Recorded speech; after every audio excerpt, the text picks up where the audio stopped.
We're living in this corporate control world, and yet most Americans don't even realize it. You know, there's a movie about this. Good morning. Good morning. Oh, and in case I don't see you, good afternoon, good evening, and good night. It's the Truman Show! Is it possible that we're all Truman? I believe Truman is the first child to have been legally adopted by a corporation. That's correct. Brilliant. I mean, watch our elections. Have you been hearing any conversation on any of the television networks by the so-called pundits, so-called insiders, so-called experts, talking about the merits of raising or not raising the minimum wage? No.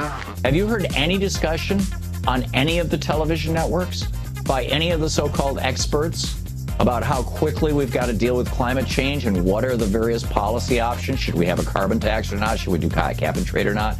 And, you know, what those positions might be in the Republican and Democratic parties. We accept the reality with which we're presented.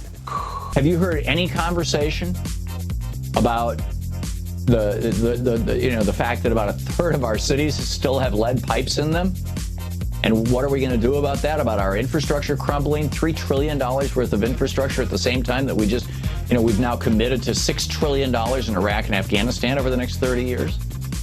I've not heard any of that conversation. The last thing that I would ever do is lie to you. So if we are trapped in a reality show that is entirely run by a small number of corporations in every industry, including the media industry, how do we break out of this reality show? I was wondering that myself. Do we tear down the bubble? Yeah! Do we look through the bubble? What else is on? Yeah, let's do what else. Do we wake people up to the bubble? As the system becomes so corrupt that it's going to take a crash to reboot it?